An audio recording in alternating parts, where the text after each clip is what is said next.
28 লক্ষ কোটি টাকা হচ্ছে বিদেশে পাচার করা হয়েছে। 28-এর পরে কয়টা সংখ্যা হয় আমি আর্টস ইংলিশ ডিপার্টমেন্টের ছাত্র, আর্টস ব্যাকগ্রাউন্ডে পড়াশোনা করছি, আমার মাথায় আসে না 28-এর পরে কয়টা সংখ্যা হয়। 28-এর পরে না, 28-এর পরে 9টা না, এটাও হয় নাই। 28-এর পরে 28 লক্ষ কোটি টাকা বিদেশে পাচার করা হয়েছে। এখন মাননীয় স্পিকার, যারা পাচার করেছে তারা সদর্পে এখন হচ্ছে মাননীয় স্পিকার গুলশান, বনানী, ধানমন্ডি এই দেশে এখন বুক ফুলিয়ে চলাফেরা করে। মাননীয় স্পিকার, আমরা দেখেছি অন্তর্বর্তীকালীন সরকারের সময় বসুন্ধরার পুত্র সুবহান দেশে ঢোকার সাহস পায় নাই, আমরা দেখেছি আনবির দেশে ঢোকার সাহস পায় নাই, কিন্তু এই সরকার নির্বাচিত হয়ে আসার পরে আমরা দেখেছি সদর্বে এই সুবহানের পুত্র, এই ধর্ষক দেশে ঢুকেছে। মাননীয় স্পিকার, অন্তর্বর্তীকালীন সরকারের সময় দুর্নীতি দমন কমিশন বসুন্ধরার বিরুদ্ধে মামলা করেছে। আমরা দেখেছি এই মামলার কি অগ্রগতি হয়েছে সেটা আমরা জানতে চাই। আন্ডার টেবিল কোন ধরনের সমঝোতা হয়েছে কিনা। যদি সমঝোতা না হয়ে থাকে তাহলে তাদের বিরুদ্ধে আইনগত ব্যবস্থা নিতে বাধাটা কোথায় সেটা বাংলাদেশের মানুষের সামনে প্রকাশ করতে হবে। মাননীয় স্পিকার, অন্তর্বর্তীকালীন সরকার এই বসুন্ধরা গ্রুপ যারা বিদেশে টাকা পাচার করেছে, মানুষের সম্পদ দখল করেছে এবং মিডিয়ার মধ্য দিয়ে আওয়ামী লীগের গুম খুন হত্যাকে যারা বৈধতা দিয়েছে তাদের খুঁটির জোর কোথায় সেটা আমরা জানতে চাই। মাননীয় স্পিকার, আমরা মাননীয় স্পিকার অবশ্য শুনতে পেয়েছি। মাননীয় সদস্য, আপনার সময় শেষ হয়ে গেছে, তারপরেও চিফ হুইপ মহোদয় অনুরোধ করেছেন আরো 3 মিনিট বাড়ানো হলো। থ্যাংক ইউ মাননীয় স্পিকার।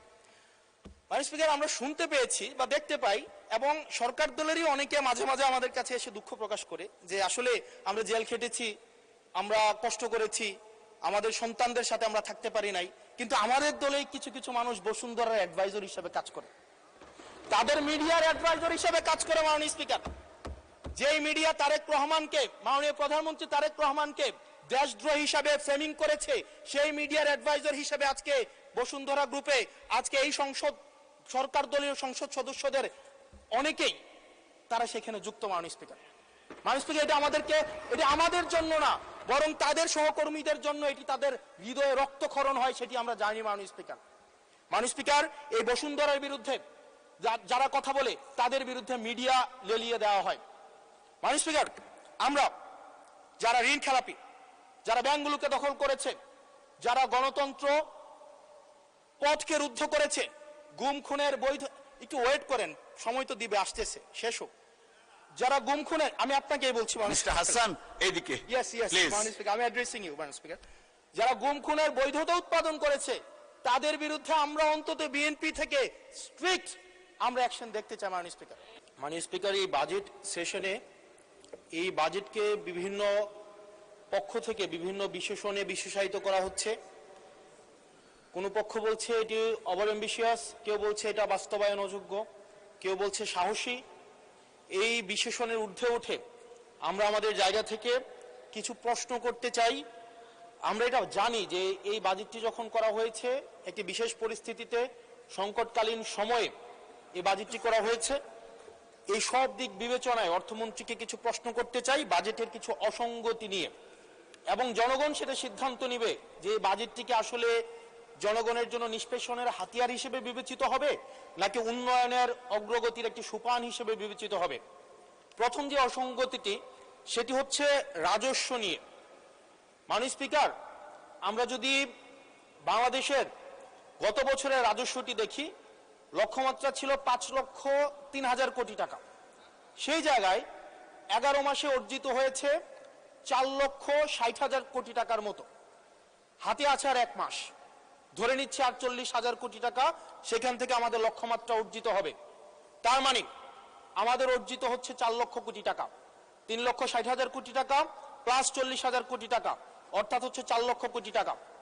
মাননীয় স্পিকার, এই বাজেটে রাজস্বের লক্ষ্যমাত্রা নির্ধারণ করা হয়েছে 6,95,000 কোটি টাকা, অর্থাৎ প্রায় 74% লক্ষ্যমাত্রা বৃদ্ধি করা হয়েছে। পৃথিবীর সব দেশে তাবৎ অর্থনৈতিক ব্যবস্থায় বাজেটের যে রাজস্বের যে প্রবৃদ্ধি থাকে সেটি 10 থেকে 12% একটা আইডিয়াল একটা ফিগার। সেই জায়গা থেকে মাননীয় অর্থমন্ত্রীর কাছে আমার প্রশ্ন, সারা দেশে বা বিগত রাজস্ব কালেকশনের যদি আমরা হিস্ট্রিটা দেখি 10 থেকে 12%-এর জায়গায় সরকারের কাছে এমন কি মেকানিজম রয়েছে যে মেকানিজমের মধ্য দিয়ে প্রায় আমরা 75% আমরা রাজস্ব নতুন করে আমরা সংগ্রহ করতে পারবো মাননীয় স্পিকার। সেই জায়গা থেকে আমরা বলছি যে এই যে রাজস্বের যে মাত্রাটি নির্ধারণ করা হয়েছে এবং এনবিআর এর যে সক্ষমতা রয়েছে সেটি বিবেচনায় এই বাজেটটির লক্ষ্যমাত্রা রাজস্বের ক্ষেত্রে কতটা অর্জিত হবে সেটি আসলে আমরা সন্দেহ প্রকাশ করছি। দ্বিতীয়ত, কিছুক্ষণ আগে একজন বলে গেলেন, একজন মাননীয় সংসদ সদস্য, যে আমাদের দেশের ইনভেস্টমেন্ট ফ্রেন্ডলি একটা এনভায়রনমেন্ট ক্রিয়েট করা হয়েছে। মাননীয় স্পিকার, 100 টাকার যদি আমি বাংলাদেশে ব্যবসা করি আমাকে কর্পোরেট ট্যাক্স দিতে হয় 27.5%। অর্থাৎ আমি সেখানে 100 টাকার মধ্যে আমার পকেটে থাকে আর 72.50 টাকা, 72.5 টাকা। এই 72.5 টাকার মধ্যে আমার ডিভিডেন্ড ট্যাক্স 4.5 আমাকে দিতে হয় মাননীয় স্পিকার 40%। অর্থাৎ আমার পকেটে তখন থাকে 43.5 টাকা। এই 43.5 টাকা আমি 100 টাকা ইনকাম করি, আমার সর্বসাকুল্যে আমার ট্যাক্স চলে যায় 56.5%। আমরা যদি মালদ্বীপের দিকে তাকাই, আমরা যদি সিঙ্গাপুরের দিকে তাকাই, মালয়েশিয়ার দিকে তাকাই, সেখানে এই কর্পোরেট ট্যাক্স হচ্ছে 0%। আমরা যদি শ্রীলঙ্কার দিকে তাকাই 15%, নেপালের দিকে যদি তাকাই তাহলে সেটা 5%। শুধু সরকারের সমালোচনার খাতিরে না, আমরা নির্মোহভাবে কনস্ট্রাকটিভ ক্রিটিসিজমের জায়গা থেকে আমরা বলছি এই 56.5% কর্পোরেট ট্যাক্স এবং ডিভিডেন্ড ট্যাক্স বিদ্যমান রেখে এটা ডোমেস্টিক ইনভেস্টমেন্টকেও প্রমোট করবে না এবং ফরেন ইনভেস্টমেন্টকেও প্রমোট করবে না। যে বিজনেসম্যান আমার সিঙ্গাপুরে বিজনেস করতে পারবে 0% ট্যাক্স দিয়ে, সেই বিজনেসম্যান 56.5% ট্যাক্স দিয়ে সেই বাংলাদেশে বিজনেস করতে আসবে না মাননীয় স্পিকার। আমরা সেই জায়গা থেকে প্রত্যাশা করেছিলাম যে এই বাজেট একটা ইনভেস্টমেন্ট ফ্রেন্ডলি একটা বাজেট হবে এবং কর্পোরেট ট্যাক্সের একটা সহনশীল মাত্রায় কর্পোরেট ট্যাক্সকে রিডিউস করা হবে। হতাশ হয়েছে মাননীয় স্পিকার। মাননীয় স্পিকার, আমরা যদি পরবর্তী যে অসঙ্গতিটা, সেটা হচ্ছে মূল্যস্ফীতি এবং জিডিপির যে লক্ষ্যমাত্রা নির্ধারণ করা হয়েছে, বর্তমানে মূল্যস্ফীতি হচ্ছে 9.4% এবং আমরা যদি খাদ্যপণ্যের মূল্যস্ফীতি ধরতে যাই সেটা 12%-এরও বেশি। এখন এই বাজেটে নির্ধারণ করা হয়েছে মূল্যস্ফীতি সেটা আমাদের 7.5%-এ রিডিউস করা হবে। পৃথিবীর সব দেশে, সব বাজেটে, সব অর্থনৈতিক ব্যবস্থায় মূল্যস্ফীতিকে নিয়ন্ত্রণ করার স্বীকৃত মাধ্যম হচ্ছে দুইটা। একটা হচ্ছে উচ্চ হারে সুদ নির্ধারণ করা অথবা গভর্নমেন্ট এক্সপেন্ডিচার কমিয়ে নিয়ে আসা। আমাদের একটা অর্থ বছরে 1,40,000 কোটি টাকার একটা নির্ভরশীল অর্থনীতি বিদ্যমান রেখে আমরা কিভাবে মূল্যস্ফীতিকে আমরা 7.5%-এ নিয়ে আসব, এই যে স্ববিরোধী যে অবস্থানটা, এই জায়গাটা আমাদের কাছে আসলে মাননীয় স্পিকার স্পষ্ট না। আপনি একই সাথে বলছেন আপনি মাছ মুচমুচে করে ভাজবেন, আবার একই সাথে বলছেন আপনি তেলটা কম দিবেন। এই যে স্ববিরোধী অবস্থানটা, এটা আমাদের সাধারণ মানুষের কাছে এটা স্পষ্ট হতে হবে। মাননীয় স্পিকার, আমরা এই সংসদে দেখেছি মাননীয় প্রধানমন্ত্রী নিত্য প্রয়োজনীয় দ্রব্যের দাম নিয়ন্ত্রণের যেই সুপারিশটি করেছেন এবং যেই বিষয়ে বলেছেন এটির জন্য জনগণ বাহবা দিয়েছেন। আবার গত পরশুদিন মাননীয় অর্থমন্ত্রীকে আমরা দেখলাম আমাদের খুবই নিত্য প্রয়োজনীয় আমাদের কাপড়, রড সিমেন্ট, তারপর হচ্ছে নিত্য প্রয়োজনীয় 16টি দ্রব্যের মধ্যে উনি ট্যাক্স বসানোর কথা বলেছেন। এখন মাননীয় স্পিকার, প্রশ্নটি হচ্ছে এই নিত্য প্রয়োজনীয় দ্রব্যটিতে যখন ট্যাক্স বসাবে, দিন শেষে বিক্রেতা কিন্তু এই ট্যাক্সের বোঝাটি আমাদের তৃণমূলের যে ক্রেতারা থাকবেন এই ক্রেতাদের থেকেই কিন্তু এই ট্যাক্সটি মাননীয় স্পিকার যাবে। সুতরাং যখন বলা হয়েছে নিত্য প্রয়োজনীয় দ্রব্যের দাম কমানো হবে, আবার বলা হচ্ছে ট্যাক্স বাড়ানো হবে, এটিও কিন্তু মাননীয় স্পিকার একটি সাংঘর্ষিক অবস্থায় রয়েছে। সুতরাং যদিও বলা হয়েছে নিত্য প্রয়োজনীয় দ্রব্যের দাম কমাবে, সেই জায়গায় নিত্য প্রয়োজনীয় দ্রব্যের দাম দিন শেষে কমবে না, কারণ এই ট্যাক্সের বোঝাটি দিন শেষে আমার আপনার মতো সাধারণ মানুষের উপরে চেপে বসবে। দিন শেষে এই জায়গাটি হচ্ছে মাননীয় স্পিকার প্রশ্নবিদ্ধ। মাননীয় স্পিকার, আমরা সরকার দল থেকে একটি কমিটমেন্ট পেয়েছিলাম নির্বাচনের আগে, সেটি হচ্ছে আগামী 5 বছরে এই 4 মাস সহ 1 কোটির উপরে কর্মসংস্থান নিশ্চিত করা হবে। 1 কোটি কর্মসংস্থান। এখন প্রত্যেক মাসে আপনার 1.5 লক্ষ কর্মসংস্থানেরও বেশি। তার মানে এই 4 মাসে সেই হিসাবে কর্মসংস্থান বৃদ্ধি পাওয়ার কথা 6 লাখ এই 4 মাসে। আপনাদের কাছে প্রশ্ন, মাননীয় অর্থমন্ত্রী, এই 4 মাসে কয়টি কর্মসংস্থান নিশ্চিত হয়েছে? আদৌ কি 6 লাখ কর্মসংস্থান নিশ্চিত হয়েছে? যদি হয়ে থাকে সেই কর্মসংস্থানগুলো কোথায়, সেই চাকরিগুলো কোথায়? যারা শিক্ষিত হয়ে সার্টিফিকেট হাতে নিয়ে চাকরির জন্য দুয়ারে দুয়ারে যাচ্ছে, ক্ষুদ্র ঋণের জন্য দুয়ারে দুয়ারে যাচ্ছে, আসলেই কি আমরা এই 6 লাখ কর্মসংস্থান আমরা সৃষ্টি করতে পেরেছি কিনা, নাকি নির্বাচনের আগে সেটি শুধুমাত্র প্রতিশ্রুতির মধ্যেই সীমাবদ্ধ থাকবে? এই বিষয়টি আমাদের স্পষ্ট হতে হবে।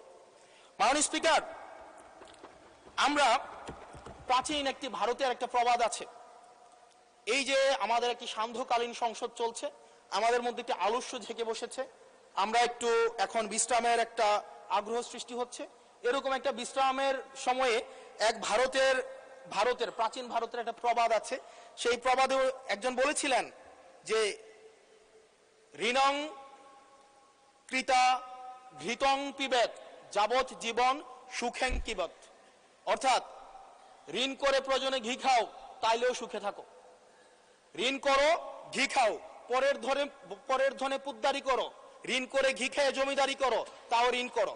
আমার কাছে মনে হচ্ছে মাননীয় স্পিকার, এই প্রবাদটিকে সরকারি দলের কিছু সদস্য খুব সিরিয়াসলি নিয়েছেন, নিয়ে ওনারা ঋণ করো ঘি খাও তাও সুখে থাকো, এটাকে ওনারা এভাবে নিয়েছেন, ঋণ করো ঋণ খেলাপি হও তাও নির্বাচন অংশগ্রহণ করো।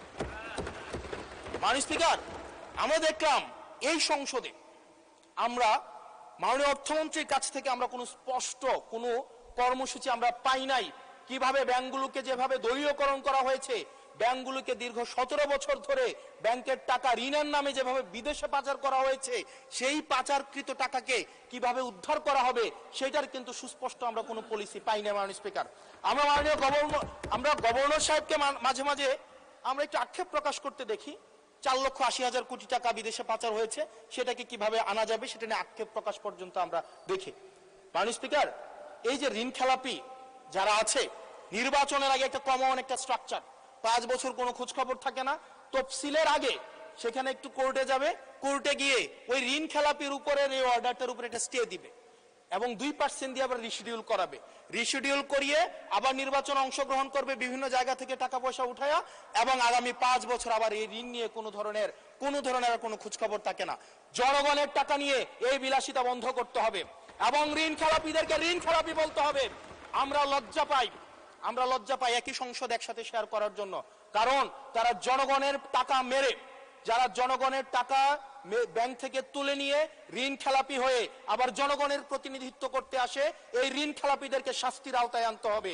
এবং তারা যখন সংসদ সদস্য হয়ে নির্বাচিত হওয়ার পরেও যদি তারা ঋণ খেলাপি হয়, এমন একটি আইন প্রণয়ন করতে হবে তাদের সংসদ সদস্য পদ যেন বাতিল হয়। সেটি শুধুমাত্র সরকার দলের জন্য না, শুধু বিরোধী দলের জন্য না, সেটি বাংলাদেশের উন্নতি, প্রগতি এবং সমৃদ্ধির জন্য সেটি প্রয়োজন, এবং পরবর্তী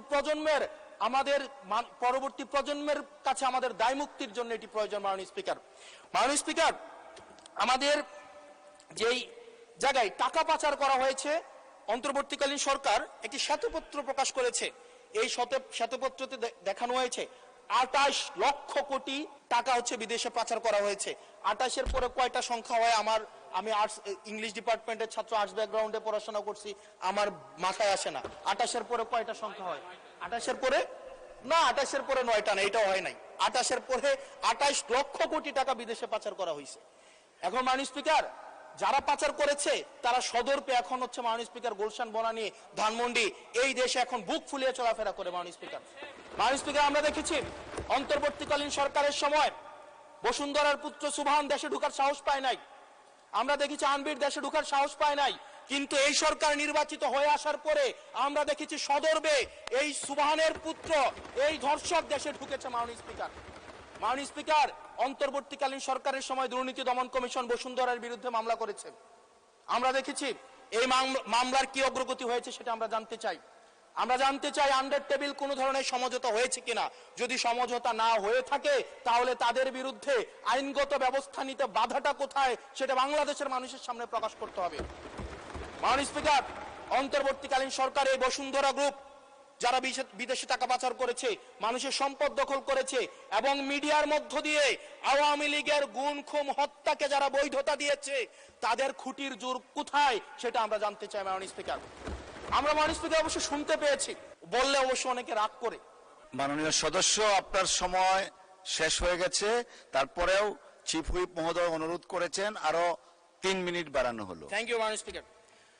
মাননীয় স্পিকার, আমরা শুনতে পেয়েছি বা দেখতে পাই এবং সরকার দলেরই অনেকে মাঝে মাঝে আমাদের কাছে এসে দুঃখ প্রকাশ করে যে আসলে আমরা জেল খেটেছি, আমরা কষ্ট করেছি, আমাদের সন্তানদের সাথে আমরা থাকতে পারি নাই, কিন্তু আমাদের দলে কিছু কিছু মানুষ বসুন্ধরার অ্যাডভাইজর হিসেবে কাজ করে, তাদের মিডিয়ার অ্যাডভাইজর হিসেবে কাজ করে। মাননীয় স্পিকার, যেই মিডিয়া তারেক রহমানকে, মাননীয় প্রধানমন্ত্রী তারেক রহমানকে দেশদ্রোহী হিসাবে ফ্রেমিং করেছে, সেই মিডিয়ার অ্যাডভাইজর হিসেবে আজকে বসুন্ধরা গ্রুপে আজকে এই সংসদ সরকার দলীয় সংসদ সদস্যদের অনেকেই তারা সেখানে যুক্ত। মাননীয় স্পিকার, মাননীয় স্পিকার, এটা আমাদের জন্য না, বরং তাদের সহকর্মীদের জন্য এটি তাদের হৃদয়ে রক্তক্ষরণ হয়, সেটি আমরা জানি। মাননীয় স্পিকার, মাননীয় স্পিকার, এই বসুন্ধরার বিরুদ্ধে যারা কথা বলে তাদের বিরুদ্ধে মিডিয়া লেলিয়ে দেওয়া হয়।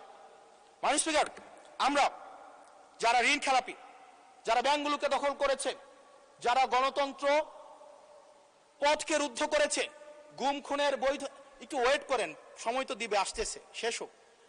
যারা গুম খুনের, আমি আপনাকেই বলছি মিস্টার হাসান এইদিকে ইয়েস ইয়েস প্লিজ। মাননীয় স্পিকার, আমি অ্যাড্রেসিং ইউ মাননীয় স্পিকার। যারা গুম খুনের বৈধতা উৎপাদন করেছে তাদের বিরুদ্ধে আমরা অন্তত বিএনপি থেকে স্ট্রিক্ট আমরা অ্যাকশন দেখতে চাই। মাননীয় স্পিকার, মাননীয় প্রধানমন্ত্রী প্রতিশোধ পরায়ণ হন নাই, আমরা সেটাকে ওয়েলকাম জানাই। মাননীয় স্পিকার, প্রতিশোধ পরায়ণ না হওয়া আর সুবিচার নিশ্চিত না করা দুইটা এক না। মাননীয় স্পিকার, আমরা ওয়েলকাম করি উনি প্রতিশোধ পরায়ণ হন নাই, ব্যক্তিগত রাগ ক্ষোভের ঊর্ধ্বে উনি উঠতে পেরেছেন, কিন্তু আমরা এটা ওনার কাছ থেকে শুনতে চাই, উনার দলের কাছ থেকে শুনতে চাই, গুম খুনের হত্যার উনি সুবিচার নিশ্চিত করবেন, উনি আইনের শাসন নিশ্চিত করবেন, এবং এতদিন ধরে যারা মিডিয়াকে, যারা নিয়ন্ত্রিত মিডিয়ার মাধ্যমে এই ফেসিবাদের পক্ষে যারা বয়ান উৎপাদন করেছেন তাদের বিরুদ্ধে উনি সুবিচার নিশ্চিত করবেন। মাননীয় স্পিকার, আমাদের প্রতিহিংসার কথা বলছি না, প্রতিশোধ পরায়ণতার কথা বলছি না। মাননীয় স্পিকার, মাননীয় স্পিকার, আজকে এই জায়গাতে আমরা আবার